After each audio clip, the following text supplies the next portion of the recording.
กล้าดิ นี่เธอเลยเห็นล่างเข้าซื้อ อันนี้นี่อึดหางเยอะชิ้นโอ้ย ฮอ กล้าปากก็อยากเยอะมันนี่นะ ฮอ มันได้สดเยอะ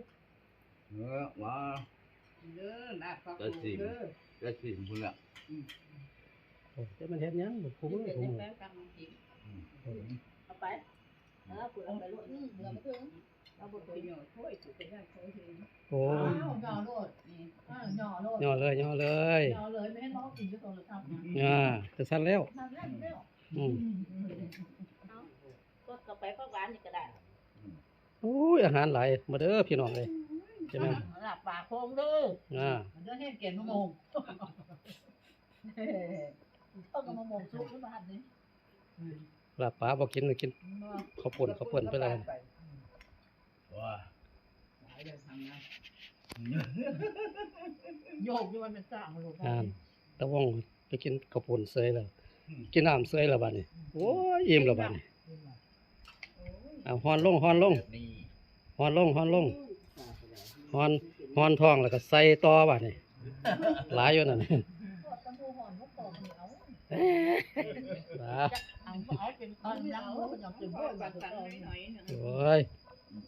ออกกำลังหมูดิหลายเติบอยู่ ฉันหลายนี่ พวกข้าจะเจ๊เป็นอย่างกระเซลออกไปจ้ะ พูนเป็ด คุณนั่นก็คือพอนแมวอยู่ เป็ดพูนจังเสียวเอาแต่มาออกกำลังหมูได้เลย โอ้ยรู้มุกปอก แต่ว่าสันบ่หลายทอกคิวดอกสันบ่หลายทอกคิวดอก เอ้ายิบตั้งไงทุกกระปุ่นนะแนวลายได้เจ้า เก่งบ่ สันสาซื่อๆสันบ่หลายแต่สันสาซื่อ ก็ทำนะพอเลยไหนเอ้ย มาก็เป็นเท่านี้ ตัวเอาบ่ทัว เอาดูมันทุ่งมันเฮ้ยผมเป็นผู้ตั้งปกครองไม่เยอะร้อนอยู่กันละมั้งทุ่งพ่อแม่เขาปนเบิดบ่ อันนี้นี่ เอาอยู่บ่เอาแม่ ก็พออยู่จัด อืม เจงกินเชื่ออันผู้ว่าพักไม่ได้เจงเต็มแห้ง มันหนามาพี่ครับบ่ น้ำมัน เจ้านายวิ่งเลยถ้วยเจ้านายวิ่งดอกนั่นแหละ ต้มปลาเต็มหม้อเต็มถ้วยเต็มถามมีกินบ่เหลือนี่นี่แหละมันมีอึดมันมีเยอะ ติ๊กแค่ เรากินไม่เอาเราเบิ่งอยู่ เอาเราไปบ่ เจ้าของเพิ่นเบิ่งได้ มาเด้อมากินลาบปลาโขงเด้อผู้พันเอ้ย โอ้ยว่าบ่อยากกินเพิ่นสิบ่มา โอ้ยกินโดดแสบก็โดด